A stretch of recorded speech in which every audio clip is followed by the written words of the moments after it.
सर्वांना नमस्कार. Observer research foundation Marathi आणि रुईया महाविद्यालय जनसंज्ञापन विभाग यांच्या संयुक्त विद्यमाने आयोजित केल्या जाणाऱ्या विश्ववेध या डिजिटल व्याख्यानमालेत आपल्या सर्वांचे स्वागत. जागतिक राजकारण, बाजारपेठांचं अर्थकारण, राष्ट्रांमधली स्पर्धा, देशांतर्गत वेगळ्या वेगळ्या राजकीय, आर्थिक, आरोग्यविषयक प्रश्नांबाबत धोरण निश्चिती करण्यासाठी ORF हा विचारमंच संशोधन सहाय्य करीत आहे. हे सारे विषय आपल्या मायाबोलीतून मराठीतून आपल्या मराठी वाचकांना समजावेत, इंग्रजीचा अडसर दूर व्हावा या उद्देशाने आम्ही ORF मराठी हा उपक्रम सुरू केला. त्याला आता 1.5 वर्ष होईल. रुईया महाविद्यालयाच्या जनसंज्ञापन विभागाच्या सहकार्याने गेल्या दीड वर्षांमध्ये विविध विषयांमध्ये काम करणाऱ्या विद्वानांची आपण व्याख्यानं आयोजित केली. गेल्या काही दशकांपासून आपल्या देशाच्या प्रगतीचा आलेख सर्व बाबतीत उंचावतो आहे. या सगळ्या प्रवासामध्ये आपल्या देशातील सॉफ्ट पॉवरने अर्थात सौम्य संपदेने मोलाची भूमिका बजावली आहे. ही सौम्य संपदा म्हणजे नेमकं काय, तिचं महत्व काय हे सांगायला आपल्यासोबत आज आहेत ज्येष्ठ विचारवंत, कुशल संघटक, दूरदर्शी असे विचारवंत, अभ्यासक आणि व्यासंगी राजनीतिज्ञ असा लौकिक असलेले डॉक्टर विनय सहस्त्रबुद्धे. डॉक्टर सहस्त्रबुद्धे यांचा वेगळा परिचय असा काही करून द्यायची गरज नाही, इतकं सशक्त काम त्यांनी उभं केलेलं आहे. ते राज्यसभेचे विद्यमान खासदार आहेत, भारतीय जनता पक्षाचे ते उपाध्यक्ष आहेत, भारतीय सांस्कृतिक संबंध परिषद या महत्वाच्या संस्थेचे ते अध्यक्ष म्हणून मोलाची भूमिका बजावत आहेत. त्यांच्यासोबत आपल्यासोबत आज आहेत डॉक्टर अनुश्री लोकूर, ज्या रुईया महाविद्यालयाच्या प्राध्यापिका आहेत. डॉक्टर सहस्त्रबुद्धेंचं व्याख्यान सुरू व्हायच्या आधी मी त्यांना विनंती करतो की डॉक्टर लोकूर आपण कृपया डॉक्टर सहस्त्रबुद्धे यांचं स्वागत करावं आणि थोडक्यात प्रास्ताविक करावं. धन्यवाद. थँक्यू. आणि पहिलं सर तुम्हाला नमस्कार. रुईयात पहिल्यांदाच असा आपला योग येतोय आणि व्हर्च्युअल योग येतोय, पण आता हे आपलं एकदा लॉकडाऊन संपला की आपण नक्की रुईयामध्ये यावं ही माझी अतिशय इच्छा आहे. तर I think will just start. शिक्षण प्रसारक संचलित रामनारायण रुईया स्वायत्त महाविद्यालय आणि ORF मराठी यांनी आयोजित केलेल्या व्याख्यानमालेत मी पहिलं आपलं सगळ्यांचं स्वागत करते. ब्रिटिशांची भारतावर सत्ता असताना 125 वर्षापूर्वी शिक्षण प्रसारक मंडळी या संस्थेची स्थापना झाली आणि 1937 साली रुईया महाविद्यालयाने आपलं ज्ञानदानाचं कार्य सुरू केलं. सो आम्हाला आता हे आमचं 83rd वर्ष आहे आणि आय थिंक रुईया महाविद्यालय भारतासाठी सॉफ्ट पॉवर घडवण्यात अग्रेसर कायमच राहिलं आहे. ज्यांच्या व्याख्यानासाठी आपण सगळे आज जमलो आहोत ते डॉक्टर विनय सहस्त्रबुद्धे हे आमच्या महाविद्यालयाचे माजी विद्यार्थी आहेत. हे सांगताना मला खूपच अभिमान वाटतो. आपण सगळे इथे जमले आहात, ह्याच्यात काही रुईयाचे लोक आहेत, पण ह्याच्यात बाहेरची ही बरीच मंडळी आहेत. त्यामुळे as a principal of Ruia college मला रुईयाबद्दल थोडे शब्द बोलावेसे वाटतात. पहिलं म्हणजे रुईया हे आर्ट्स आणि सायन्स कॉलेज आहे. आमच्याकडे आर्ट्स मध्ये माहितीच असेल सगळेच 5 लँग्वेजेस आहेत आणि बाकी जवळजवळ आम्ही 101 कॉम्बिनेशन विषयांची मुलांना देतो. आपल्याकडे सायन्स मध्ये पण सगळी बेसिक सायन्सेस आहेत, अप्लाइड सायन्सेस आहेत बरीचशी, आणि एडेड ॲज वेल ॲज अनएडेड. आणि सायन्स मध्ये सगळीकडे आपल्याकडे पोस्ट ग्रॅज्युएशन MSc आहे आणि PhD पण आहे. आणि रुईया हे त्याच्या रिसर्च कल्चरसाठी नामांकित आहे. आतापर्यंत आपण 600च्या वर आपल्याकडे PhDs झालेले आहेत आणि अंडर ग्रॅज्युएट रिसर्च साठी रुईया हे खूप चांगलं समजलं जातं. ह्याबरोबरच आपण आमच्याकडे बाकी बऱ्याच ऍक्टिव्हिटीज चालू असतात आणि मुलांचा सर्वांगीण विकास व्हावा या दृष्टीनेच आमचे कायम प्रयत्न असतात. मी जास्ती बोलत नाही, कारण मी बोलत राहिले तर फुल लेक्चर बोलू शकेन. तर आमची वेबसाईट आहे ज्याच्यावर आमच्याबद्दल बरीच माहिती आहे.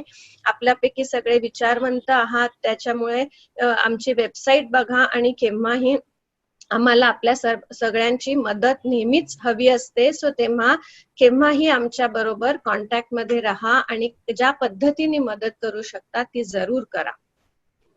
आता भारताची संस्कृती आणि भारताने जगाला दिलेलं ज्ञान ह्याच्यावर जास्ती बोलायला नको आहे, पण सुसंस्कृतपणा आणि शिक्षण या दोघांचा संगम झाल्यावर सॉफ्ट पॉवर तयार होते.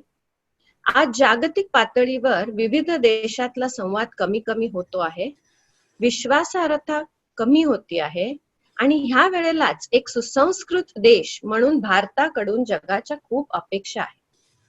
आपल्या देशाचं संरक्षण करण्यासाठी जसं सैनिक सज्ज असतात सीमेवर सगळ्या, तसंच आपल्या देशाला अधिक बलाढ्य बनवते ती आपली सॉफ्ट पॉवर. आणि येत्या काळात सगळ्या शैक्षणिक संस्थांना हे आपलं उद्दिष्ट ठेवावं लागेल. आजचं व्याख्यान ही सॉफ्ट पॉवर ही संकल्पना आणि भारताचं स्थान याविषयी अमूल्य मार्गदर्शन देणारं असेल याची मला खात्री आहे. आणि मी माननीय डॉक्टर विनय सहस्त्रबुद्धे सरांना विनंती करते की त्यांनी आपलं व्याख्यान सुरू करावं. Thank you sir.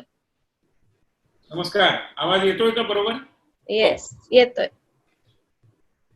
प्राचार्य श्रीमती लोकूर, त्याचबरोबर माझे मित्र हेमंत राजोपाध्ये, जे स्वतः ORF चे काम करतात आणि एक चांगले स्तंभलेखक देखील आहेत, त्याचबरोबर उपस्थित सर्व मान्यवर मंडळी आणि रुईया महाविद्यालय जी माझी मातृ शिक्षण संस्था आहे त्या संस्थेशी संबंधित आपण सर्व मंडळी आणि ऑब्झर्वर रिसर्च फाउंडेशनशी संबंधित सर्व मंडळी, मित्रांनो, रुईयाच्या निमंत्रणाला स्वीकारणं, त्याला मान देणं आणि रुईयामध्ये जाणं हा माझ्याकरता नेहमीच एक आनंदाचा विषय राहिलेला आहे.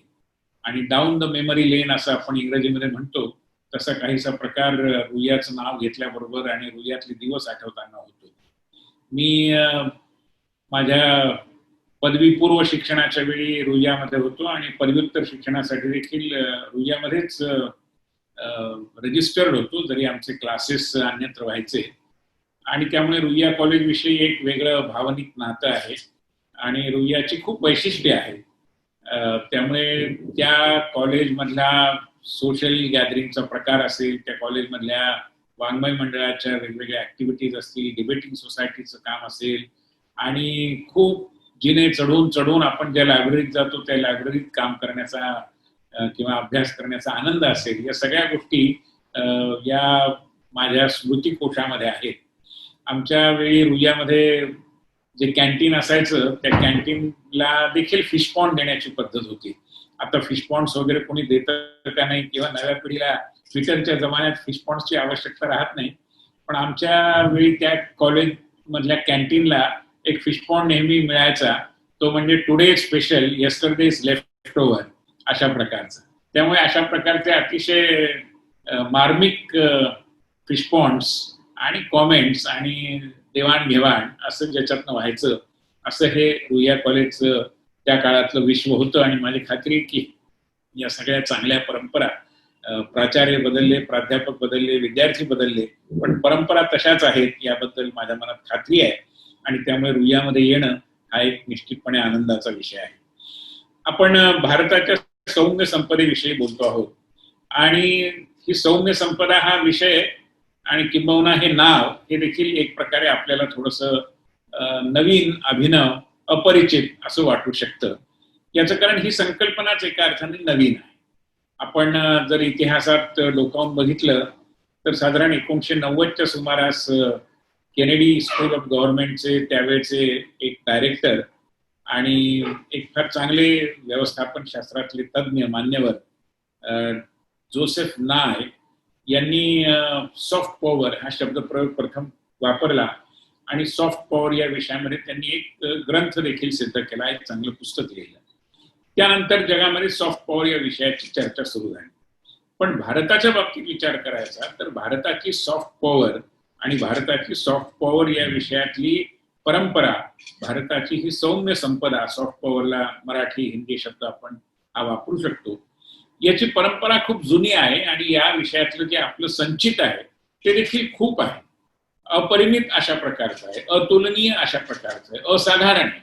आणि त्यामुळे भारताची जी मोहिनी जगावर आहे, भारताविषयीचं जे कुतूहल जगामध्ये आहे, भारताविषयीची जी एक सदिच्छा जगाच्या कानाकोपऱ्यात आपल्याला अनुभवायला येते, ही आपली खरी सौम्य संपदा आहे.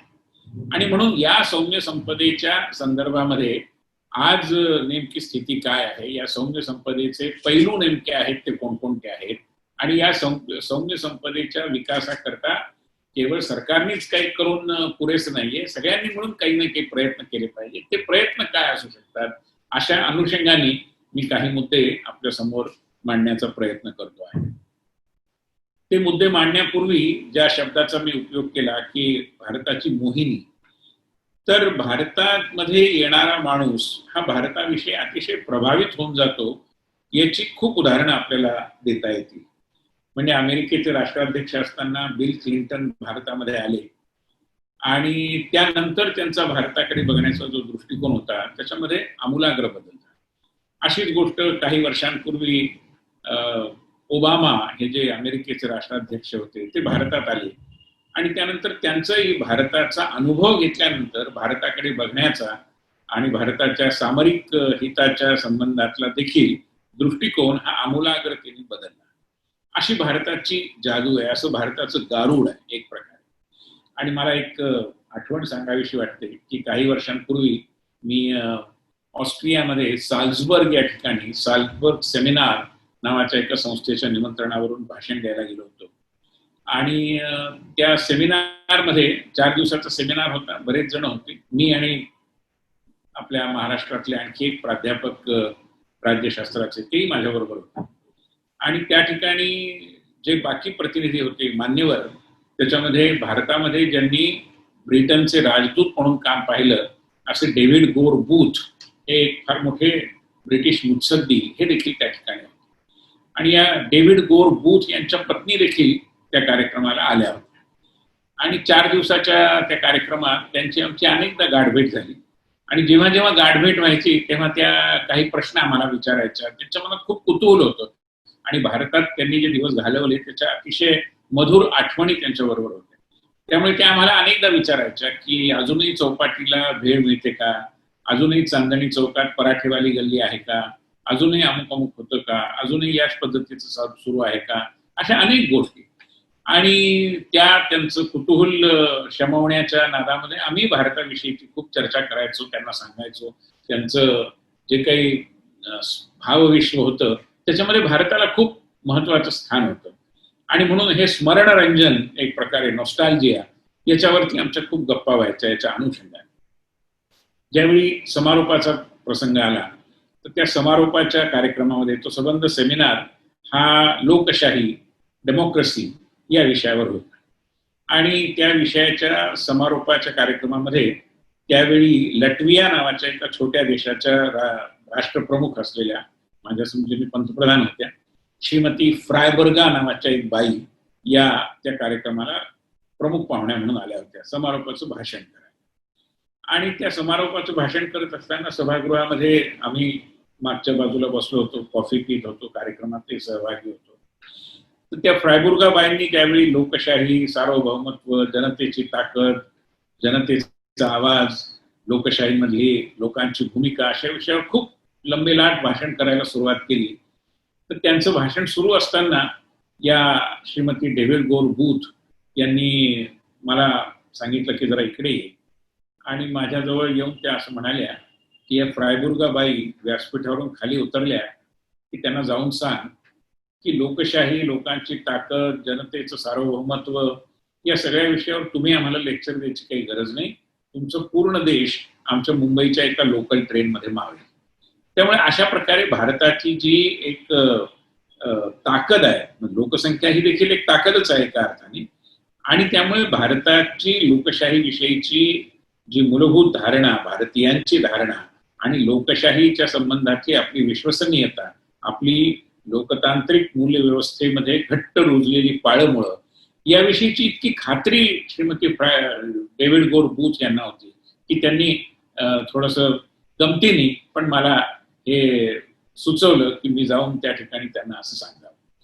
गमतीचा भाग जरी सोडला तरी एक गोष्ट खरी आहे की भारतात येणाऱ्यांना भारताविषयीच्या अनुभवातून भारताविषयीच्या आकलनामध्ये वाढ झाल्यामुळे, भारताविषयीची जी कुतूहल आहे ते शमल्यामुळे त्यांची भारत साक्षरता वाढते. आणि या प्रकारचं कुतूहल, या प्रकारची सदिच्छाशक्ती, अधिकाधिक भारताबद्दल जाणून घेण्याची तीव्र इच्छा जी जगामध्ये सगळीकडे आपल्याला दिसते, हे आपलं सौम्य संपदेच्या बाबतीतलं भांडवल आहे असं म्हटलं तर चुकीचं होणार. आणि म्हणून या भांडवलावर आधारित आपल्याला आता जे काम करायचं आहे ते या गुडविलला, या सदिच्छेला, या कुतूहलाला भारताविषयीच्या आकलनामध्ये परिवर्तित करण्याचं काम करायचं. म्हणजे we have to transform the goodwill that we enjoy, India as a nation, India as a civilization, into an understanding about the idea of India. हे जोपर्यंत होत नाही तोपर्यंत खऱ्या अर्थाने आपली सौम्य संपदा विकसित झाली असं आपल्याला म्हणता येणार. आज आपण पाहतो आपल्या शेजारी राष्ट्रांचं उदाहरण घेतलं तर चीनमध्ये उत्पादन झालेली अशी अनेक सामग्री ही आपल्यापर्यंत येते आणि तो चिनी माल आहे हे आपल्याला माहिती असतं. पण चिनी माल वापरल्यामुळे चीनविषयीची काही सदिच्छा शक्ती आपली वाढते असं होत नाही. चीनविषयीची जागरूकता निर्माण होते असं होत नाही. आपल्याला हे करावं लागेल आणि त्याकरताचे प्रयत्न हा सौम्य संपदेतला एक महत्वाचा घटक आहे. कारण आज आपण पुन्हा चीनचंच उदाहरण घेतलं तर चीनविषयी अजूनही संदेहाचं वातावरण आहे. चीनविषयी अजूनही प्रश्नचिन्ह आहेत लोकांच्या मनामध्ये आणि त्यामुळे जोपर्यंत विश्व समुदाय ग्लोबल कम्युनिटी ही आपल्याला चांगल्या अर्थाने समजून घेणार नाही तोपर्यंत आपली सौम्य संपदा, आपल्या मूल्य रचना, आपलं तत्वज्ञान याविषयीचा जो प्रभाव जनमानसात निर्माण व्हायला हवा तो होणार. आणि तो प्रभाव का निर्माण व्हायला हवा याचं कारण आणि त्याचा संबंध 1990 नंतरच सौम्य संपदा किंवा सॉफ्ट पॉवर हा शब्द का आला त्याच्याशी ते जोडलेला आहे. साधारणतः दुसऱ्या महायुद्धानंतर 40 वर्ष झाली होती 1990 मध्ये आणि या 4 दशकांमध्ये छोटी मोठी युद्ध अनेक ठिकाणी झाली. भारत आणि पाकिस्तान, भारत आणि चीन यांचं युद्ध झालं. पण या युद्धांनंतर जनमानसामध्ये जगभरात एक धारणा निश्चित झाली की आता मोठी मोठी आण्विक शस्त्रास्त्र असलेल्या देशांची संख्या वाढत असताना आपल्याला सैन्य बळाच्या आधारावर, सामरिक शक्तीच्या आधारावर आणि आर्थिक शक्तीच्या आधारावर जनमानसामध्ये प्रभाव निर्माण करणं शक्य नाही. कारण युद्ध आणि युद्ध खेळून नंतर एखादा भूभाग ताब्यात घेणं, एखादी जॉग्राफिकल स्पेस आपल्या नियंत्रणाखाली आणणं यापेक्षा अधिक महत्वाचं आहे की व्यक्तीच्या विचार व्यवहारावर आपला प्रभाव टाकणं. So instead of occupying the geographical space, what was considered as more important was influencing the mind space. आणि त्यामुळे सौम्य संपदेची संकल्पना ही एक प्रकारे रुजायला मला असं वाटतं की 90 नंतर अधिकृतरित्या किंवा औपचारिकरित्या सुरुवात झाली. जरी सौम्य संपदेचा संदर्भ जगाच्या इतिहासात याच्या आधी अनेक शतकं होत नाही. उदाहरणार्थ भारताचा शोध लागला तो सौम्य संपदेमुळेच लागला. ज्यावेळी भारताला शोधण्याकरता आधी कोलंबस आणि नंतर वॉस्को द गामा बाहेर पडले, त्या बाहेर पडण्याचं कारण काय? कारण त्यांच्या भागामध्ये भारतीय मसाल्याचे उत्पादनं मिळत नव्हती. मसाल्याचे जिन्नस मिळण्याच्या बाबतीत टंचाई निर्माण झाली आणि त्यामुळे त्यांना असं वाटलं की हा भारत आहे कुठे ते शोधून काढूया आणि म्हणून ते भारतामध्ये यायला निघाले. मसाले हे काय? मसाल्याचे पदार्थ ही भारतीय सौम्य संपदा आहे आणि त्यामुळे भारतीय सौम्य संपदेचा इतिहास हा शतकानुशतकांचा आहे. किंवा आपण दक्षिण पूर्व आशियामध्ये जातो तर अनेक ठिकाणी आपल्याला भारतीय संस्कृतीची पदचिन्ह दिसतात. इंडोनेशियात, मलेशियात कुठे महाभारताची शिल्प दिसतात. आता बनवलेली ही जुन्या काळची शिल्प नाही आहेत पण त्यांचं महाभारत, रामायण या आपल्या महाकाव्यांशी खूप जुनं नातं आमच्या भारतीय सांस्कृतिक संबंध परिषदेतर्फे ICCR तर्फे गेली 5 वर्ष दरवर्षी रामायण महोत्सव केला जातो. आणि या महोत्सवामध्ये ब्रुनई सारखा देश जो 100% इस्लामच्या अनुयायांचा आहे तिथून देखील पथकं येतात आणि ती पथकं आणि त्यातले कलाकार आम्हाला सांगतात की आमचा धर्म बदलला असेल पण आमची संस्कृती तीच आहे. ज्या संस्कृतीमध्ये रामायण आणि महाभारताला खूप महत्व आहे. आणि त्यामुळे रामायण महाभारताची मोहिनी असेल, मसाल्याच्या पदार्थांचा एक प्रभाव असेल, ही जी भारताची सौम्य संपदा आहे या सौम्य संपदेचं आकलन आपल्या सगळ्यांना होणं गरजेचं आहे. आणि म्हणून ही जी सौम्य संपदा आहे विशेषतः ज्याच्याबद्दलची चर्चा जगामध्ये 1990 नंतर सुरू झाली आणि ज्याच्याबद्दल मी आपल्याला सांगितलं त्याप्रमाणे दुसऱ्या महायुद्धानंतर हे आकलन अधिक विकसित होत गेलं आणि ते आकलन विकसित होत गेल्यामुळे ही संकल्पना देखील अधिक प्रभावी बनत गेली जे आपल्याला माहिती आहे. आता या सगळ्या संदर्भामध्ये आपण जर भारतीय सौम्य संपदेचा संदर्भ आजच्या काळाशी जोडून असे कोणते घटक आहेत की जे भारतीय सौम्य संपदेचे महत्वपूर्ण भाग आहेत त्या घटकांकडे थोडंसं लक्ष दिलं पाहिजे. असं घटकांकडे लक्ष दिल्यानंतर आपल्याला काय लक्षात येतं? पहिली गोष्ट अशी की भारताचा जो इतिहास आहे ती आपली फार मोठी सौम्य संपदा आहे. इतिहास, परंपरा. मी असं म्हणतो याचं कारण गेल्या अनेक शतकांच्या इतिहासामध्ये भारतीय लोकांनी, भारतीय राजांनी एखाद्या दुसऱ्या प्रदेशावर आक्रमण केलं आणि तो प्रदेश कायम काळाकरता ताब्यात घेतला असं झालेलं. प्रभू रामचंद्रांनी त्यांच्या काळामध्ये श्रीलंकेचा प्रदेश जिंकून घेण्याचा प्रयत्न केला, रावणाबरोबर युद्ध केलं, पण लंका ही रामाच्या साम्राज्याचा भाग बनली नाही. त्यांनी विभीषणाकडे लंकेची सूत्र सोपवली आणि ते पुन्हा अयोध्येला निघून आले. त्यामुळे एक ॲग्रेसर नेशन अशी भारताची ओळख नाही. आपण इतिहासात कधीही आक्रमक राष्ट्र नव्हतो. आपल्यावर आक्रमण झाली पण आपण उठून आक्रमण केलं असं कधी झालं. आणि त्यामुळे आक्रमक राष्ट्र नसण्याची जी वास्तविकता आहे, ऐतिहासिक सत्य जे आहे, हा आपल्या ओळखीचा, आपल्या अस्मितेचा, आपल्या परिचयाचा, आपल्या प्रतिमेचा एक अविभाज्य भाग आहे. आणि म्हणून ती आपली एक महत्वपूर्ण अशी सौम्य संपदा आहे. आपल्याविषयी लोकांना असं संशय येत नाही की हे आता आले, आता व्यापारी घेऊन आले, मग पुढे आपलं राजवटच घेतली की काय. ईस्ट इंडिया कंपनीने केलं तसं कुठली इंडिया कंपनी करू शकणार नाही, कारण तो आपला स्वभाव नाही, आपण तसं करत, आपलं राष्ट्रीय चारित्र्य तसं. आणि त्यामुळे आपण सदिच्छा दूत म्हणूनच जिथे जिथे गेलो तिथे गेलो, श्रमिक म्हणून गेलो, सदिच्छा घेऊन गेलो, ज्ञानाचे वाहक म्हणून गेलो, पण आक्रांता म्हणून भारतीय लोक कधी गेले. आणि म्हणून हा जो भारतीय संस्कृतीचा, परंपरेचा एक महत्वाचा भाग आहे की आपण आक्रमक राष्ट्र कधी नव्हतो, ही आपली एक महत्वपूर्ण सौम्य संपदा आहे. दुसरी आपली सौम्य संपदा आहे ती म्हणजे आपली लोकतांत्रिक परंपरा आणि तिचा प्रारंभ बिंदू जो आहे, तिची जी गंगोत्री आहे ती आहे आपली आध्यात्मिक लोकशाही, स्पिरिच्युअल डेमोक्रेसी. कारण ही स्पिरिच्युअल डेमोक्रेसी आपल्याला हे सांगते, आणि भारतीय धारणांमध्ये हे फार बद्धमूल आहे की एकम सत विप्रा बहुधा वदंती, हे आपलं सूत्र आहे. म्हणजे असं की ईश्वरापर्यंत पोहोचण्याचे मार्ग अनेक आहेत, त्याचं वर्णन अनेक पद्धतीने केलं जातं, पण जिथे पोचायचंय ते एकच आहे, सत्य एक आहे, एकम सत विप्रा बहुधा वदंती. त्यामुळे हे एकम सत ही धारणा असल्यामुळे आणि बहुधा वदंतीला आपला काही विरोध नसल्यामुळे आपण इथे स्पिरिच्युअल डेमोक्रेसीच्या आधाराने, आध्यात्मिक लोकशाहीच्या आधाराने जीवन व्यवहार. आपण कधी असं म्हटलं नाही की आमच्या मार्गाने येणार तरच तुम्हाला मोक्ष मिळेल, अमुक अमुक करा तरच होईल, असं नाही. जे तुम्हाला योग्य वाटतं ते करा, सत्य एकच आहे, सगळे मार्ग तिकडेच जाऊ. आणि त्यामुळे कुठल्याही एका उपासना पद्धतीची, ज्याला आपण हेगेमनी म्हणतो, म्हणजे प्रभुत्व शक्ती, अशी या ठिकाणी निर्माण झाली नाही, किंवा कुठल्याही एका उपासना पद्धतीची एकाधिकारशाही म्हणजे मोनोपोली ही देखील इथे निर्माण झाली. आणि म्हणून सर्व धारांचं स्वागत करून एकम सत विप्रा बहुधा वदंती या दृष्टीने आपण या सगळ्या व्यवहारांकडे बघितलं. हा देखील आपल्या सौम्य संपदेचा एक अत्यंत महत्वाचा घटक आहे. तिसरा महत्वाचा घटक आहे ते म्हणजे भारताची ज्ञान परंपरा. We are essentially a knowledge society. त्यानंतरच्या गेल्या परचक्राच्या काही 100 वर्षांच्या काळामध्ये जे काही घडलं ते आपल्याला माहिती आहे, त्याची मी चर्चा करत नाही. पण भारतात ब्युटिफुल ट्री नावाचं एक पुस्तक आहे, धरमपाल नावाचे एक गांधीवादी विचारवंत त्यांनी लिहिले.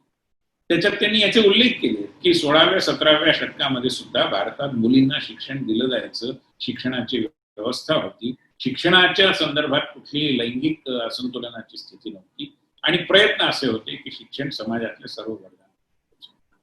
त्याचं खूप तपशील त्या ठिकाणी आहे, जो ब्रिटिशांच्याच गॅझेटियर्सनी एक प्रकारे उपस्थित केलेला आहे. आणि त्यामुळे भारतातली शिक्षणाची परंपरा ही जुनी आहे, ज्ञानाची परंपरा ही जुनी आहे. दरबारांमध्ये देखील राजांच्या ज्ञानी लोकांना विशेष महत्व असायचं, हे आपण जाणतो. आणि म्हणून ही जी ज्ञानसंपदा आहे, आपल्याकडचं वैदिक गणित असेल, आपल्याकडचं व्याकरण असेल. मध्यंतरी मी तेहरानला गेलो होतो, इराणला, भारतीय सांस्कृतिक संबंध परिषदेतर्फे. त्या ठिकाणी पर्शियन आणि संस्कृत या 2 भाषांमधल्या साधर्म्याबद्दल एक चर्चासत्र योजलं गेलं होतं, आणि त्या चर्चासत्रामध्ये मी गेलो होतो. त्यावेळी तिथल्या तेहरान विद्यापीठाच्या कुलगुरूंनी मला विचारलं की महर्षी पाणिनी हा फारसी आणि संस्कृत या दोन्ही भाषांचा समान व्याकरणकार आहे. आणि म्हणून महर्षी पाणिनीच्या विषयात आपण काही ना काही केलं. पण त्यांनी पुढचा प्रश्न विचारला की आमच्या अनेक विद्यापीठांपैकी तेहरान विद्यापीठामध्ये आम्ही उपनिषद देखील शिकवतो, तुमच्या विषयात कोणी उपनिषद शिकतात का? त्यावेळी माझ्या मनात प्रश्नांचं का होतं. आणि त्यामुळे ही जी ज्ञान परंपरा आहे, शेवटी ह्युएन्सन, अल्बेरुनी, फाहियान ही मंडळी भारतात आली ती पर्यटनासाठी आली नाही. ही मंडळी भारतात आली ती ज्ञानाच्या शोधासाठी. ते ज्ञान केंद्र म्हणून तक्षशिला, नालंदा यासारख्या विद्यापीठांना भेट देण्याकरता. आणि म्हणून ही ज्ञान परंपरा हा भारतीय सौम्य संपदेचा तिसरा महत्वाचा घटक. चौथा घटक आहे ती म्हणजे आपली सामाजिक रचना आणि विशेषतः आपली कुटुंब व्यवस्था. आज अनेकदा आपल्याला कुटुंब व्यवस्थेचं महत्व याकरता वाटत नाही की आपण कुटुंब व्यवस्थेला गृहीतच धरतो. पण कुटुंब व्यवस्था ही गृहीत धरण्याची नव्हे तर जाणीवपूर्वकतेने जोपासण्याची एक सामाजिक संस्था आहे. आणि ते आपल्या देशामध्ये वर्षानुवर्ष होत आलं. कुटुंब व्यवस्थेचं जे काही स्वरूप आज आहे ते आदर्श आहे असं दावा मी करणार नाही, परंतु कुटुंब व्यवस्था हा आपल्या सामाजिक संरचनेचा एक पायाभूत घटक आहे. आणि जगात अनेक ठिकाणी कुटुंब व्यवस्था उद्ध्वस्त होत असताना भारतामध्ये ती अजून तग धरून आहे. तशी तिसरी सामाजिक व्यवस्था, इथे सामाजिक भेद, जातीभेद, ताणतणाव या विकृती आल्या, ही गोष्ट खरी आहे. पण सामाजिक न्याय हा सर्वोपरी आहे ही धारणा देखील बद्धमूल आहे. आणि सामाजिक न्यायाचे प्रयत्न देखील आपल्या देशात होत गेले. आणि त्यामुळे समाजातल्या सर्व वर्गातील लोकांनी मिळून 18 पगड जाती वगैरे आपण म्हणतो त्या सगळ्या जातीपातींमध्ये देखील आध्यात्मिकतेची कास धरण्याची प्रवृत्ती वाढीला लागली. आणि त्या पद्धतीने इथली समाज रचना आणि विशेषतः इथली व्यवस्था, परिवार व्यवस्था. आणि याचं एक महत्वाचं कारण असं आहे की आपण व्यक्ती आणि समाज यांचं नातं कसं असावं याविषयीचा अत्यंत संतुलित विचार. आपली धारणा अतिरेकी व्यक्तिवादी नाही जशी अमेरिकेतली आहे की ज्याच्यामध्ये व्यक्ती आणि समाज याच्यामध्ये फारसं नातं नसतंच. ते एक मॉडेल सांगतात की दाण्याचं पोतं भरावं तर त्या दाण्यांचं आणि पोत्याचं जे नातं आहे तेवढंच समाजाचं आणि व्यक्तीचं नातं. कारण दाणे हे सुटे सुटेच आहे. पोत्याला ब्लेड लावून ते जर फाडलं आपण तर दाणे इतरत्र सर्वत्र पसरू लागते, सैरा वैरा पडते. आणि कम्युनिस्ट मॉडेल आहे की ज्याच्यात साखरेचा दाणा आणि दूध यांचं नातं म्हणजे व्यक्तीचं समाजाचं असं सांगितलं जातं की साखर विरघळून जाते, व्यक्तीचं व्यक्तित्व संपून जातं, समाजाला लाभ होतो, समाज महत्वाचा. एक धारणा की व्यक्ती अति महत्वाची, दुसरी धारणा की समाजच सर्वोपरी. भारतीय धारणा असं मानते की व्यक्ती आणि समाजाचं नातं हे शरीराच्या अवयवाचं पूर्ण शरीराशी जे नातं असतं ते नातं. एखादा अवयवाला दुखापत झाली तर ती संबंध शरीराला जाणं, याचं कारण शरीर आहे. आणि त्यामुळे प्रत्येक समाज घटक हा तितकाच महत्वाचा आहे. कारण शरीराचे सगळे अवयव सुदृढ असतात, आपलं स्वास्थ्य अवलंबून आहे. ही जी धारणा आहे ही देखील मला असं वाटतं की आपली सौम्य संपदा आहे. आणि म्हणून हा चौथा महत्वाचा. पाचवा घटक आहे ते म्हणजे ज्याला आज सस्टेनॅबिलिटी असं म्हटलं जातं, ते निसर्गाशी नातं सांगण्याचं आपलं प्रतिमान, ज्याच्यामध्ये निसर्गाला आपण कधी स्पर्धक मानलं नाही, निसर्गावर विजय मिळवावा अशी भाषा आपण कधी वापरली नाही. निसर्गाशी साहचर्य राखून, सान्निध्य राखून, निसर्गाशी तादात्म्य होऊन एक प्रकारे अशा पद्धतीने आपण नैसर्गिकतेच्या अंगाने विचार करत गेलो. आणि त्यामुळे आपल्याला सस्टेनॅबिलिटीच्या विषयामध्ये देखील मला असं वाटतं की एक वैचारिक परंपरा आहे. आपण निसर्गाला माता म्हणतो आणि पृथ्वीला आपला पाय लागतो म्हणून पादस्पर्शन क्षमस्वमे अशी प्रार्थना. ही देखील मला असं वाटतं की भारतीय संस्कृतीची एक वैशिष्ट्यपूर्ण ओळख आहे. आणि त्यामुळे निसर्गाशी नातं जोडण्याची जी आपली पद्धत आहे ती पद्धत हा देखील आपल्या सौम्य संपदेचा एक महत्वाचा आहे. आता ही सौम्य संपदा जी 5 सूत्रांमधून मी आपल्या पुढे मांडली त्याची काही उपकरणं आहेत ती देखील आपण समजून घेतली पाहिजे. त्याचं एक उपकरण आहे ती आपली महाकाव्य, रामायण, महाभारत मी मला उल्लेख केला. आणि ही जी काही आपली पौराणिक संपदा आहे एक प्रकारे त्याच्याविषयीचं आकलन निर्माण करणं, त्याच्याविषयीचा अभ्यास आपला असणं, इतरांना तो करायला प्रवृत्त करणं हे देखील खूप आवश्यक. याच्याविषयी देखील पुन्हा कुतूहल आहे पण गैरसमज देखील आहे, आपल्याला ते दूर केले पाहिजे. गीता आणि कर्मयोग याच्याविषयी खूप गैरसमज आहेत. आज लोकमान्य टिळकांची जयंती आहे. लोकमान्यांनी गीता रहस्यामध्ये या सगळ्याचं मर्म उलगडून दाखवलं, कर्मयोग सांगितला. हा समजून घेणं, ही कर्म प्रवणता आपण समजणं, इतरांना समजावून सांगणं हे देखील आवश्यक. आणि त्यामुळे महाकाव्य, रामायण, महाभारत, भगवद्गीता हे सगळे आपल्या सांस्कृतिक संपदेच्या उपकरणांचे घटक आहेत. दुसरा भाग आहे की आपली परंपरा, आपला इतिहास, आपली ऐतिहासिक वास्तू, आपले किल्ले, आपल्या इथली प्राचीन मंदिरं, आपली लेणी, हे सगळे घटक देखील आपल्या सांस्कृतिक संपदेच्या उपकरणांचे महत्वाचे भाग आहेत. त्याचबरोबरीने आपली पारंपरिक ज्ञान संपदा, ज्याच्यामध्ये आयुर्वेद आहे, योग आहे, संस्कृत आहे, आणि या सगळ्यांविषयी पुन्हा जगभर फार मोठ्या प्रमाणात कुतूहल आहे. दरवर्षी अशा एखाद्या संपदेवर भारतीय सांस्कृतिक संबंध परिषदेतर्फे आपण व्याख्यान योजतो. 20-21 मेला आंतरराष्ट्रीय संस्कृती दिवस असतो. तर या वर्षी आम्ही आयुर्वेदावरती एक भाषण ठेवलं. त्याला इटलीचे एक आयुर्वेद तज्ञ आले. त्याच्या आधी आम्ही संस्कृतच्या विषयात भाषण ठेवलं.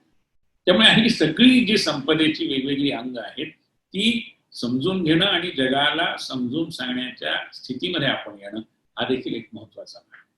आपल्याकडच्या कला, शिल्पकला, आपल्याकडची फाईन आर्ट्स, आपल्याकडच्या सादरीकरणाच्या म्हणजे परफॉर्मिंग आर्ट्स, त्याच्यामध्ये संगीत आहे, नृत्य आहे, या सगळ्या गोष्टी ही देखील एक आपली फार महत्वाची अशी ज्ञानसंपदेच्या उपकरणांची एक संपदा आहे. आणि लोकांना याच्याविषयी पुन्हा खूप आकर्षण आहे. याचं कारण भारतीय नृत्यामधल्या उदाहरणार्थ सगळ्या मुद्रा जर आपण घेतल्या तर त्या प्रत्येक मुद्रेला एक सैद्धांतिक अर्थ आहे, त्याच्यामागे एक तत्वज्ञान आहे, जीवन तत्वज्ञान. योगासन आपण आपल्यापैकी अनेक जण करत असतील, त्यातलं शवासन हे आपल्या शरीराच्या एकात्मिक दृष्टीचं एक आपल्याला अनुभूतीच्या पातळीवरती आकलन निर्माण करणार आहे. आणि ही जी एकात्मता आहे, तशीच सामाजिक एकात्मता, तशीच राष्ट्रीय एकात्मता, तशीच एक प्रकारे वैश्विक एकात्मता. तर अशा प्रकारच्या आपल्या प्रत्येक गोष्टींमध्ये कुठे ना कुठे आपल्या जीवन तत्वज्ञानाचा एक धागा जोडलेला आहे. आणि त्यामुळे या सगळ्या कला, आपली शिल्पकला, आपली मूर्तिकला, आपले कारिगर जे आपल्या खेडोपाडी खूप मोठ्या संख्येने आहे, मग तो डोंबाऱ्याचा खेळ करणारा डोंबारी असेल किंवा घरोघरी जाऊन भिक्षा मागणारा वासुदेव असेल, जो वासुदेवाचं नृत्य करून आपलं मन रिझवतं. त्यामुळे अशा प्रकारच्या अनेक लोककला ही देखील आपली एक फार मोठी सौम्य संपदेची बाब आहे. आणि त्याचा देखील आपल्याला त्याचं देखील भान असलं पाहिजे. आणखी एक मुद्दा आहे, तो म्हणजे आपली खाद्य संस्कृती, ज्याला आपण कलिनरी आणि क्युझिन्स म्हणतो. तर या प्रकारची जी इतकी विविधता आपल्या देशामध्ये आहे, बंगालची खाद्य संस्कृती वेगळी, आसामची वेगळी, तमिळनाडूची वेगळी, पंजाबची वेगळी, आणि आपल्याला मी सांगू इच्छितो की भारतीय माणसांनी चालवलेली भारतीय खाद्य देणारी अशी जी अनेक रेस्टॉरंट्स जगाच्या कानाकोपऱ्यात आहेत ती अतिशय उत्तम व्यवसाय करत आहेत. याचं कारण जगाला भारतीय खाद्यपदार्थांची एक मोहिनी आहे, आकर्षण आहे सगळीकडे. आणि अजून सगळे पदार्थ आपण जगाच्या बाजारात मांडलेच नाही. अजून महाराष्ट्रातली जी काही खाद्य पदार्थांची एक संस्कृती आहे, मग आपलं साधं पिठलं भाकरी असेल, वांग्याचं भरीत असेल, पुरणपोळी असेल, किंवा तांबडा रस्सा, पांढरा रस्सा असेल, कोल्हापूरचं खास मटण असेल, या सगळ्या गोष्टी अजून जगापर्यंत गेल्याच नाहीत. त्या गेल्या तर आणखीन आपल्याला कदाचित पुढे चाल मिळू शकेल. परंतु ही खाद्य संस्कृती हा देखील आपला एक अत्यंत महत्वाचा घटक आहे आणि त्याचंही भान आपल्याला असलं पाहिजे. पण या सगळ्याच्या संदर्भात मला असं वाटतं की सगळ्यात महत्वाचं आहे की या सगळ्याचं आकलन आपल्यामध्ये निर्माण होणं आणि त्याविषयीची एक जबाबदारीची जाणीव आपल्यामध्ये निश्चितपणे विकसित होणं. याचं कारण सौम्य संपदेसारखा हा विषय हा केवळ सरकारच्या माध्यमातून होईल असं मानणं ही मुळात मोठी गफलत आहे. आपण प्रत्येक जण एक प्रकारे परदेशात जेव्हा जेव्हा जातो त्यावेळी किंवा परदेशी लोकांशी आपली इंटरॅक्शन देशामध्ये घडत असेल तर त्यावेळी आपण भारताचे एक प्रकारे सांस्कृतिक प्रतिनिधी असतो. आणि त्यामुळे आपण वागतो कसे, आपण बोलतो कसे, आपला व्यवहार कसा असतो, ज्या लोकतांत्रिक मूल्यांची ग्वाही आपण देतो ती आपल्या आचरणात असतात का नाही, जो समरसतेचा, समतेचा संदेश भारतीय महापुरुषांनी दिला आपण सांगतो त्याच्यावरती आपली काय भूमिका आहे आणि ती आपल्या आचरणातून अभिव्यक्त होते का नाही हे देखील प्रश्न महत्वाचे. आणि त्यामुळे लोकांना प्रश्न पडतात आणि त्यामुळे मग आपल्या सदिच्छा संपदेमध्ये सौम्य संपदेमध्ये एक प्रकारे वजाबाकी होत जाते. त्यामुळे ती वजाबाकी रोखायची असेल आणि त्याच्यामध्ये एक प्रकारे अधिक त्याला वर्धिष्णू अशा मार्गाने घेऊन जायचं असेल तर आपल्या सगळ्यांना मला असं वाटतं की या विषयामध्ये काम करावं लागेल. हे केवळ सरकारवर सोपवून चालतं. मोदी सरकारने 2014 मध्ये आल्यानंतर परराष्ट्र धोरणाचे काही मूलभूत घटक एक प्रकारे नव्याने व्याख्यित केले आणि त्यांनी असं म्हटलं होतं की एकूण 6 घटकांवर हे आम्ही आमच्या आंतरराष्ट्रीय संबंधांचं जे विकसन आहे ते अवलंबून ठेवलेलं आहे किंवा अवलंबून आहे असं आम्ही मानतो. त्यामध्ये सन्मान आहे, त्यामध्ये संवाद आहे, समृद्धीसाठीचे प्रयत्न आहे, सुरक्षा आहे, संस्कृती आहे आणि सभ्यता देखील. त्यामुळे या सगळ्या विषयांच्या बाबतीतला आपल्या दृष्टिकोनाचा परिचय हा भारतीय व्यक्तीच्या आचरणातून परदेशी व्यक्तीला होणार आहे हे लक्षात घेतलं पाहिजे. पुस्तकं वाचल्याविषयी वाचली जातील, वेबसाईट बघितल्या जातील, पण शेवटी जिवंत पुरावा आपण काय वागतो, बोलतो, कशा पद्धतीने व्यवहार करतो, कसा विचार करतो यातून मिळणार आहे. आणि म्हणून हे सगळं भान मला असं वाटतं की आपल्याला असलं पाहिजे. हा विषय केवळ सरकारकडे सोपवून आणि सरकारवर अवलंबून राहून करता येण्याचा विषय आहे असं मला वाटतं. त्या दृष्टीने आपल्याला काय प्रयत्न करता येतील हा मला असं वाटतं की आपल्या सगळ्यांच्या चिंतनाचा विषय असतो. आणि करतात लोक, करत नाही तसं. माझ्या माहितीतला एक मुलगा आहे, तो इंटरनेटवरून वारली पेंटिंगच्या शिकवण्या घेतो आणि नायजेरियापासून ते बल्गेरिया आणि आणखी कोणकोणत्या देशातल्या तरुण मुली आणि मुलं त्याच्याकडून इंटरनेटवरून वारली पेंटिंगचे ट्युशन घेतात. किंवा आणखी कोणी आहे तो पंचतंत्राच्या कथा समजावून सांगतो. एक मुंबईच्या IITचे विद्यार्थी असलेले देवधर नावाचे गृहस्थ जे बंगलोरला स्थायिक झाले ते रामायण शिकवतात आणि रामायणातल्या सगळ्या कांडांवर, अरण्यकांड, बालकांड अशी जी वेगवेगळी प्रकरण आहेत त्याच्यामध्ये त्याच्यावरती अतिशय सुंदर अशा प्रकारचं YouTube एक प्रकारे मी म्हणेन की मालिकेच्या स्वरूपामध्ये त्यांनी ते प्रस्तुत केले. बघण्याजोगं कोणालाही बघ. महेश काळे आपल्याला माहिती असलेले गायक हे इंटरनेटचा वापर करून शास्त्रीय संगीत शिकवतात. त्यामुळे लोक करतायत. त्याला आपण अधिक गती कशी देऊ शकतो आणि त्याच्या छोट्या छोट्या गोष्टी लोकांपर्यंत जाणकारीने कशा पोहोचवू शकतो आणि त्याबद्दलची चांगली समजशक्ती त्यांच्या मनामध्ये कशी निर्माण होईल याकरताचे प्रयत्न करणं हा मला असं वाटतं की आपला अजेंडा असला पाहिजे.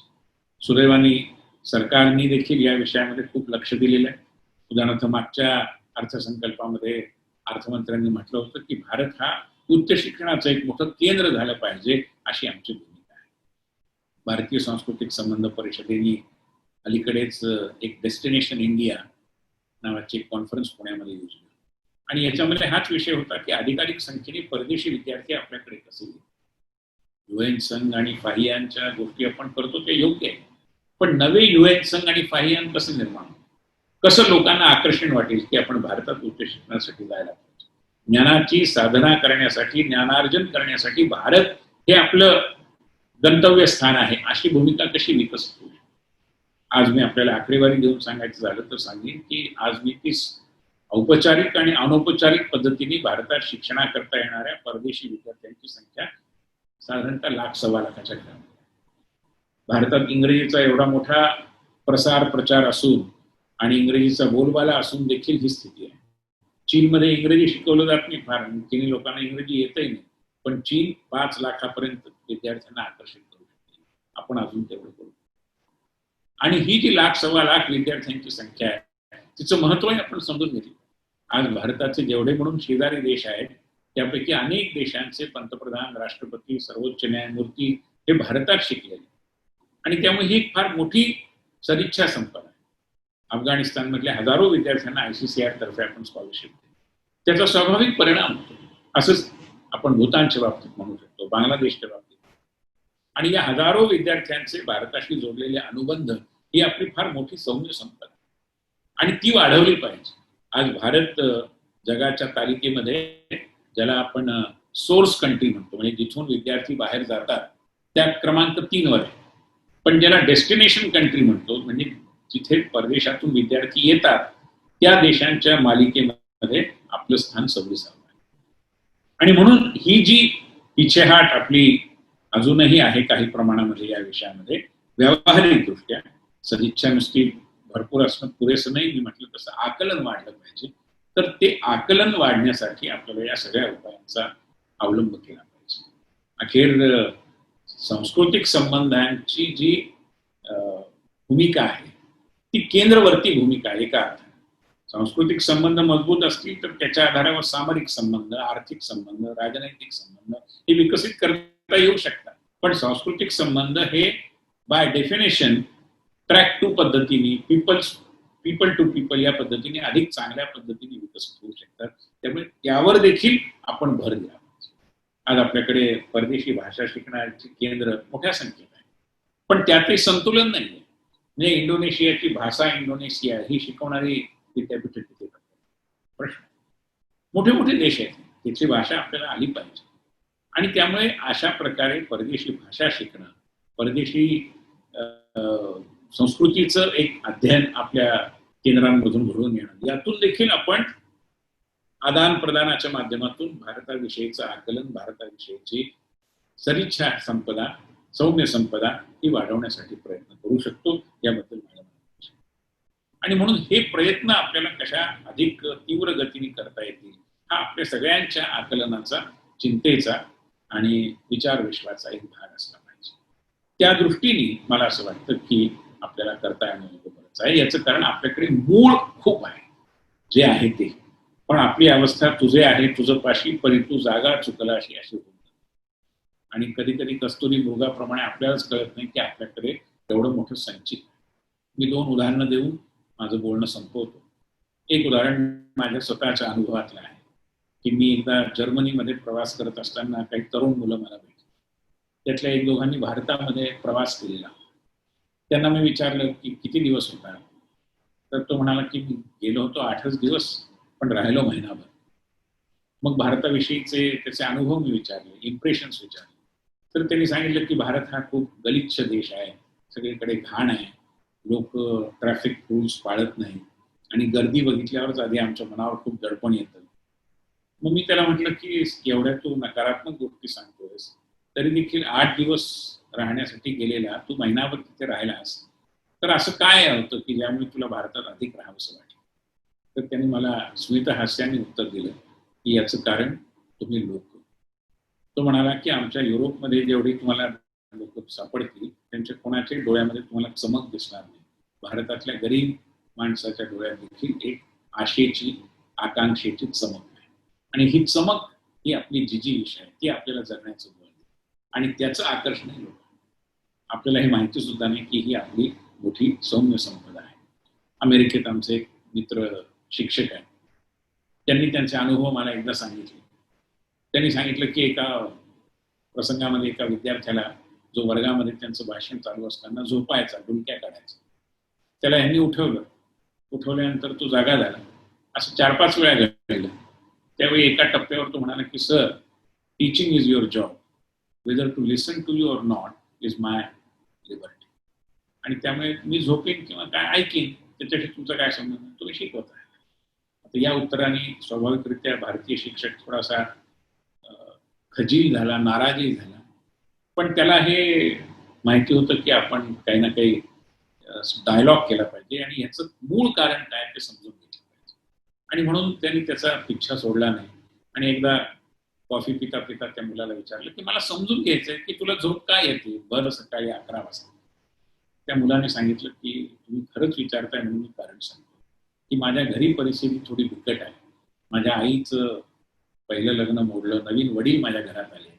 त्या वडिलांना मी घरामध्ये नकोय आणि त्यामुळे मला आता नवीन जागा, छोटीशी स्टुडिओ, अपार्टमेंट किंवा हॉस्टेल ऍडमिशन घेणं गरजेचं आहे. आणि ते करण्याकरता मला पैसे साठवले पाहिजे आणि पैसे साठवण्याकरता आधी पैसे कमावले पाहिजे.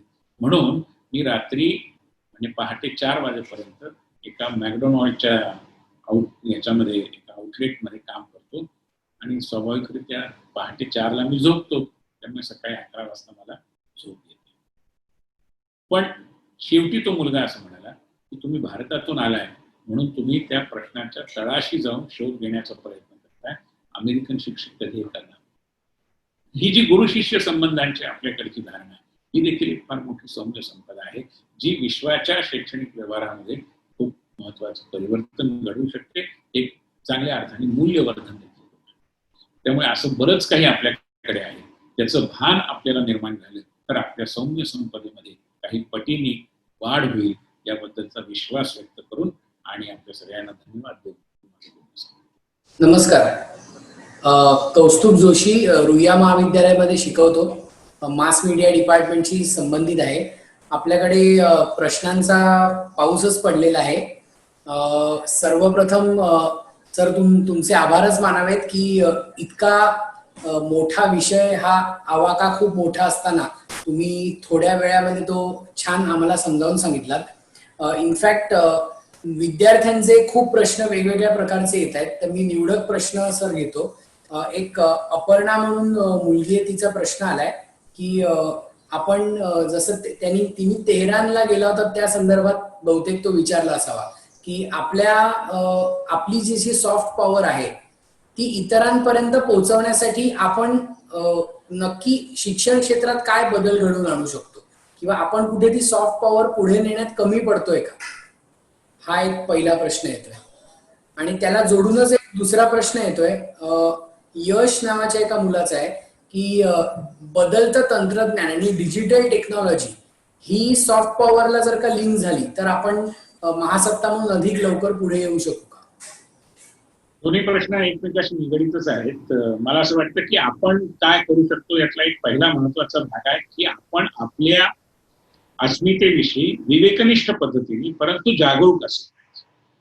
कारण ही जी आपली ओळख आहे, मागे एक मला मिझोरमच्या एका मुलाने सांगितलं, मिझोरम मध्ये काही फार मोठं भारतीय आपली जी पारंपरिक नृत्य संपदा आहे त्याचा एवढा बोलबाला नाही. त्यांची मिझो लोकांची नृत्य शैली आहे, परंपरा आहे, त्यात काही अडचण नाही. परंतु तो म्हणला की मी भारतात जिथे जिथे जातो त्यावेळी लोक मला विचारतात की तू एवढा नृत्य पारंगत आहेस, मग तुला भरतनाट्यम माहिती? म्हणजे माझा म्हणण्याचा मुद्दा असा की सगळ्याच गोष्टींची आपल्याला माहिती पाहिजे आणि त्यामुळे भारताची ही जी बहुआयामी ओळख आहे त्या ओळखीचं भान आपल्याला असेल तर आपण भारताचं प्रतिनिधित्व चांगल्या पद्धतीने करू शकतो. आणि ते करणं त्याच्याविषयीचं आपलं आकलन असणं, काहीतरी सामान्य ज्ञान आपल्याकडे असणं, काहीतरी जाणीव असणं आपल्याला, याची एक खातरजमा जर आपण करून घेत गेलो तर आपण आता आपल्या पाठ्यपुस्तकांमध्ये आपल्या पाठ्यक्रमांमध्ये जे अनेक विषय येतात त्याच्याविषयीचं परिपूर्ण आकलन आपलं होत नाही. त्याचा एक तोंडओळखीचा भाग होतो परंतु परिपूर्णतेने आपल्याला कळतं. आणि बरेचदा त्याच्यातही वैचारिक धागेदोरे असतात, अनेकदा एक नकारात्मकता देखील येते आणि वस्तुनिष्ठ विचार केला पाहिजे. आपल्या देशाबद्दलचा तो विचार करताना सगळं चांगलं होतं असं दावा करण्याचं काही कारण नाही, पण जे चांगलं आहे त्याला चांगलं म्हणण्या इतका खुलेपणा आपण ठेवला पाहिजे. त्यामुळे ते जे काही सत्य आहे ते अकॅडमिकली आपल्याला आधी आत्मसात होणं आणि ते आपल्याकडनं अभिव्यक्त होणं चांगल्या पद्धतीने, याची देखील गरज. आज जर ती गरज आपण ओळखली नाही तर भारताविषयीच्या अज्ञानामध्येच आपण भर घालू, कदाचित ज्ञानामध्ये वगैरे घालण्याची शक्यता आपल्यालाच माहिती नाही, अशी स्थिती होती. आणि त्यामुळे आपली देखील आपल्या देशाविषयीची साक्षरता वाढणं दुर्दैव आहे असं म्हणावं लागतं हे, पण हे फार गरजेचं. लोकांना अनेक साऱ्या गोष्टी आज माहिती नसतात आणि there are many people who don't know and they don't know that they don't know, ही वास्तविकता आहे. त्यामुळे ही स्थिती बदलणं ही पहिली गरज आहे. डिजिटल तंत्रज्ञान आणि बाकी अनेक गोष्टींची चर्चा आपल्याला खूप करता येईल, पण भारतीय सांस्कृतिक संबंध परिषद एक उपक्रम करते आहे आणि मी सगळ्या तरुण मित्रांना सांगेल की आपणही त्याच्यामध्ये काही योगदान देऊ शकता. आम्ही एक सध्या जे कोर्सेरा आणि एडेक्स सारखे प्लॅटफॉर्म्स आहेत तसा एक नवीन प्लॅटफॉर्म विकसित करतो आहोत. त्याचं नाव आहे युटिक्स. युटिक्स म्हणजे universalisation of traditional Indian knowledge system. आणि याच्यामध्ये anything and everything under the Indian sky येऊ शकतं. म्हणजे उदाहरणार्थ पुरणपोळी कशी बनवावी ही पाकक्रिया देखील आपण एक कोर्स तयार करून 4 तासाचा 5 तासाचा सांगू शकता. आणि लेझिम कशी खेळावी याबद्दलही एक कोर्स बनवून देऊ शकता. आकाशकंदील कसे करावेत, रांगोळी कशी काढावी किंवा मेहंदी कशी लावावी याचे कोर्सेस आपण देऊ शकता. आणि मी तुम्हाला सांगू इच्छितो की अशा प्रकारच्या छोट्या छोट्या कोर्सेसना खूप मागणी. आपण ते जर इंटरनेटच्या माध्यमातून लोकांपर्यंत शिकवले तर तो भारताच्या आकलनाच्या चंचू प्रवेशाचा मार्ग. मग ते लोकांना एकदा समजेल त्यावेळी बाकी अनेक गोष्टी समजतील. कारण मी पुन्हा म्हटलं तसं की आपल्या या सगळ्या गोष्टींशी कुठे ना कुठे आपल्या सांस्कृतिक संचिताचा, आपल्या जीवन चिंतनाचा देखील धागा जोडलेला आणि त्यामुळे ते आवश्यक.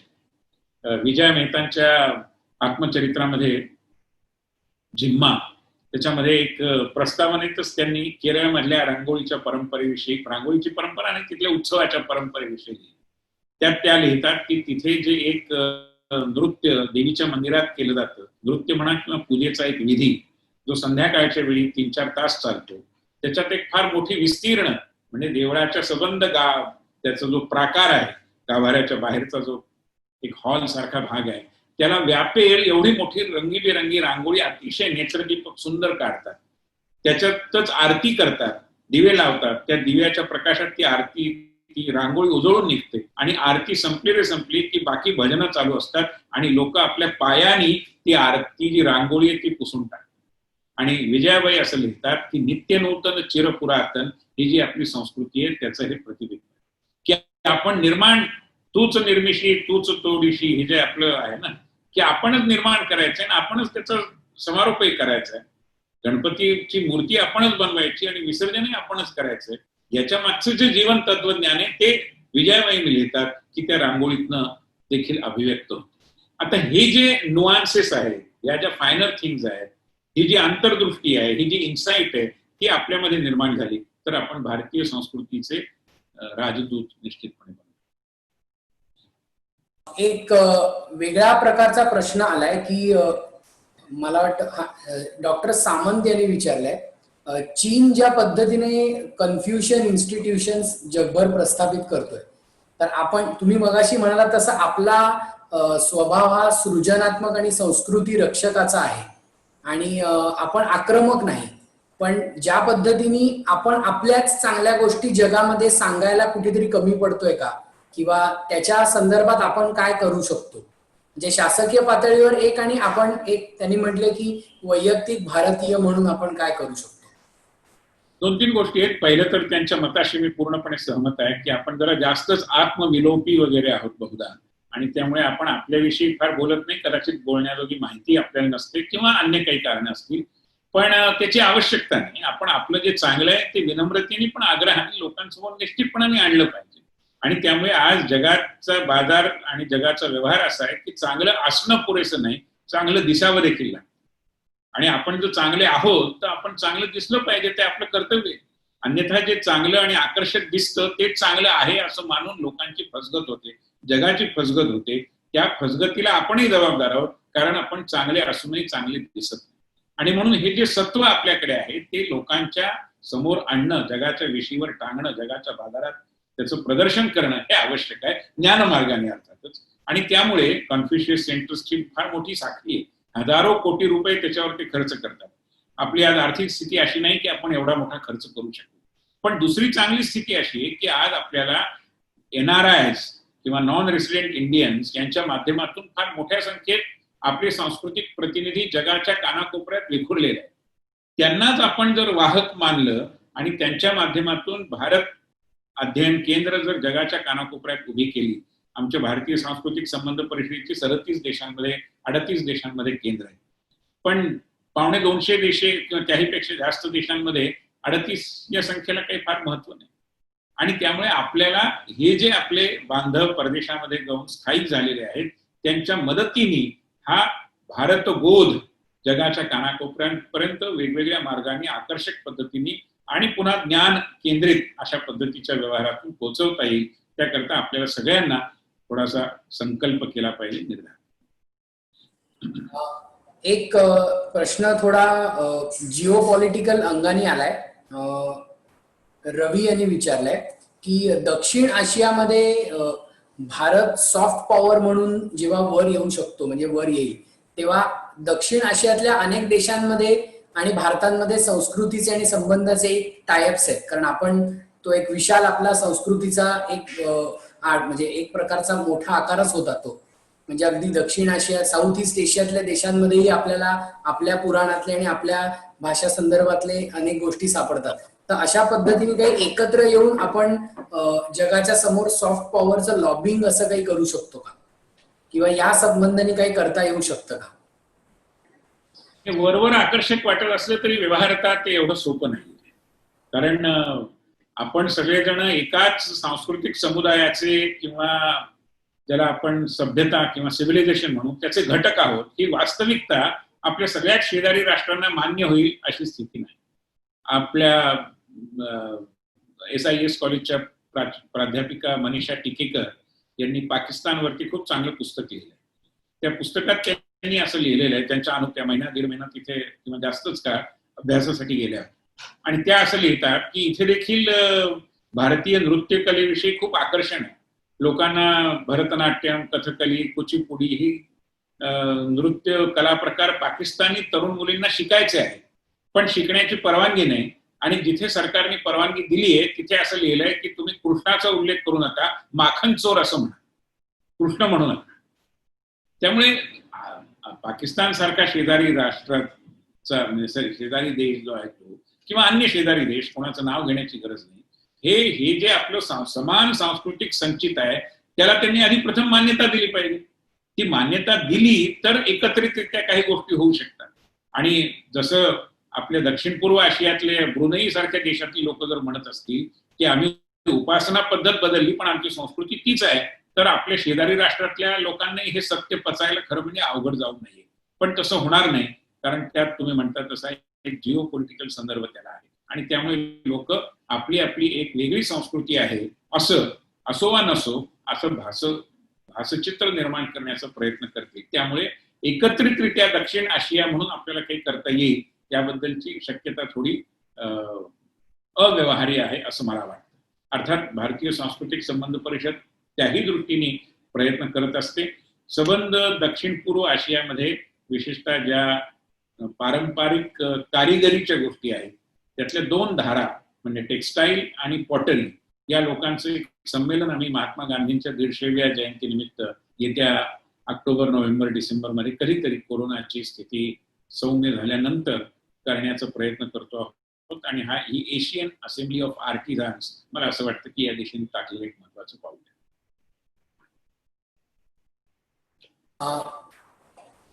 कल्चरल इकॉनॉमिक्स म्हणजे एक वर्षा मॅडमचा प्रश्न आलाय, will understanding the cultural economics help in understanding the role of soft power. म्हणजे आर्थिक संबंध आणि सांस्कृतिक हितसंबंध याच्यातून सॉफ्ट पॉवर आपण कशी समजून घेऊ शकतो? आर्थिक हितसंबंध माझं असं जे काही या विषयातलं आकलन आहे त्याच्या आधारे मी हे म्हणतो की मला असं वाटतं की सांस्कृतिक संबंध जर अधिक घट्ट झाले तर ती एक बैठक आहे आर्थिक संबंधांना विकसित करण्यासाठी. याचं कारण संस्कृतीच्या प्रचारातून एक नवीन मार्केट देखील तयार होतं. आज आपण पाहतो की योग आणि योग विद्या किंवा योगशास्त्र ही खरं म्हणजे भारतातून निर्माण झालेली गोष्ट आहे.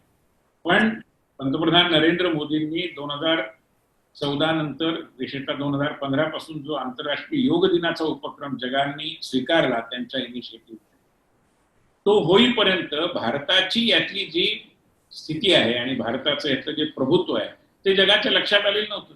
आणि आजही दुर्दैवाने अमेरिकेमध्ये अशी अनेक संस्थान आहेत की जी अमेरिकन योगा, हॉट योगा, अमुक योगा अशा पद्धतीने योगाचा एक बाजार मांडून आहे. आपण ते केलं नाही. आता निदान आयुर्वेदाच्या बाबतीत आपण ते केलं पाहिजे. आयुर्वेदाला जगाच्या बाजारामध्ये घेऊन गेलं पाहिजे. ही गोष्ट खरी की आयुर्वेद आणि आयुर्विद्येच्या बाबतीमध्ये आणखी खूप काही करण्याजोगं आहे संशोधनाच्या पातळीवर. पण ते करून आपण जगाची या विषयातली पारंपरिक औषध किंवा उपचार पद्धतींबद्दलची जी एक स्थिती आहे त्याचं जे मार्केट आहे ते मार्केट आपण ऑक्युपाय करू शकू. पण आपल्याला आधी त्या विषयात तयारी केली पाहिजे. योगाचं जसं झालं तसं आयुर्वेदाचं होतं. एक शेवटचा प्रश्न घेऊया सर. सॉफ्ट पॉवर ही अलीकडील काळामध्ये कशा पद्धतीने वापरली गेली याचं काही उदाहरण तुम्ही सांगू शकाल का?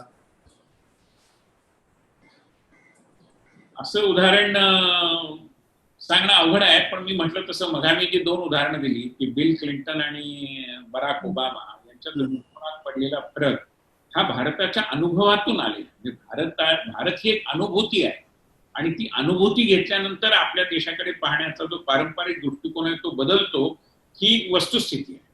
आणि त्यामुळे मला असं वाटतं की हे हे छोटं उदाहरण आहे एका अर्थाने, पण इतरही अनेक उदाहरण आहेत. जसं मी मगा उल्लेख केला, तर मी स्वतः शेख हसीना यांना भेटलो होतो बांगलादेशात गेलो असताना एका प्रतिनिधी मंडळामध्ये, आणि शेख हसीनांनी जो काही अर्धा तास वेळ भारतीय प्रतिनिधींना दिला त्यापैकी जवळजवळ 20 मिनिटं त्यांच्या दिल्लीतल्या आणि सिमल्यातल्या वास्तव्याच्या आठवणी सांगत.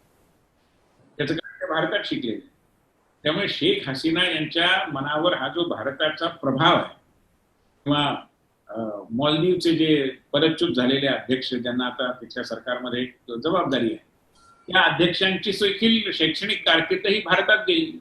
त्यामुळे भारतामध्ये शिकणं, भारताला समजून घेणं, भारतीय दृष्टिकोन आत्मसात करणं, भारतीय लोकांशी संपर्क आल्यानंतर त्याचा एक पगडा आपल्या मनावर निर्माण होणं, या सगळ्या गोष्टींचं एक महत्व आहे. आणि ते जेवढं होईल तेवढं मला असं वाटतं की भारतीय सौम्य संपदेचं स्थान अधिक मजबूत होईल आणि त्याचं महत्व तुमच्या आमच्या लेखी अधिक अधिक. एक थोडा वेगळा प्रश्न आहे, स्नेहा यांनी विचारलाय की भारताची जी चित्रपट सृष्टी आहे, ज्याला आपण बॉलिवूड असा शब्द वापरतो, ती पण आपली सॉफ्ट पॉवर असू शकते का? कारण भारताचं एक चित्रण जे केलं जातं ह्या बाबतीत जरा आपण मार्गदर्शन. निश्चितपणे. इनफॅक्ट मग मी भारतीय कलांचा उल्लेख केला, सांस्कृतिक वगैरे संबंधांचा, त्यात उपकरण म्हणून बॉलिवूडचा उल्लेख करणं आवश्यक होतं, माझ्याकडनं ते राहिलं. पण बॉलिवूडची प्रचंड मोहिनी आहे. तुम्ही कझाकस्तानमध्ये गेलात तर तुम्हाला दिसतं की त्या ठिकाणी लोक उत्सुक आहेत की हिंदी सिनेमे आम्हाला कझाक लँग्वेज मध्ये सबटायटल करून मिळावे, पण दुर्दैवाने आपल्याकडे ती व्यवस्था नाही. त्यामुळे इथल्या कुठल्या तरी प्रिंट्स त्या ठिकाणी जातात अनधिकृतरित्या आणि त्याच्यावर सबटायटलिंग करून ते वापरतात. पण कझाकस्तान सारखे किंवा तुर्कमेनिस्तान, आणखी उझबेकिस्तान, हे सगळे जे पूर्वीच्या सोव्हिएत रशियाचे अंग असलेले देश आहेत, त्या देशांमध्ये असेल, साऊथ ईस्ट एशियामध्ये असेल, सौदी अरेबियामध्ये असेल, या सगळ्या देशांमध्ये भारतीय चित्रपट तुफान लोकप्रिय आहेत. भारतीय नायक नायिका यांची देखील एक लोकप्रियता आहे. आपल्याला माहिती आहे मिथुन चक्रवर्ती, त्याच्या आधी राज कपूर यांनी आंतरराष्ट्रीय ख्याती मिळवली होती लोकप्रियतेने चित्रपटाच्या कामात. त्यामुळे ती एक मोठी सौम्य संपदा निश्चितपणाने आहे. आपल्याला गरज ही आहे की आपण भारतीय चित्रपटांना सर्व जागतिक भाषांमध्ये कमीत कमी सबटायटलच्या माध्यमातून प्रस्तुत केलं पाहिजे. आता कोरियन सिनेमा, ज्याला यावर्षीचा ऑस्कर पुरस्कार मिळाला, तो सिनेमा ज्यांनी कोणी बघितला असेल, पॅरासाइट नाव आहे त्या सिनेमाचं, तो पॅरासाइट सिनेमा आणि एखादा आपल्याकडचा चांगला parallel cinema Hrishikesh Mukherjee, NC Setty यांच्या धाटणीतला किंवा अलीकडे देखील अनेक आहे, याच्यामध्ये गुणवत्तेच्या पातळीवर फार फरक असेल असं मला वाटतं. त्यातलं जे वास्तव चित्रण आहे ते आपल्याकडे तशाच किंवा त्याहीपेक्षा अधिक चांगल्या पटीने, पण जगाच्या बाजारात त्याला स्थान मिळवून देण्यात आपण कमी पडतो. त्याचं एक कारण कदाचित असं असेल की आपण ही त्याच्या अनुवादाची जी आवश्यकता आहे ती पूर्ण करत नाही. खरं म्हणजे भारतीय साहित्याबद्दलही मला हे म्हणायचं की रवींद्रनाथ टागोरांनंतर 1913 मध्ये त्यांना नोबेल पुरस्कार मिळाला.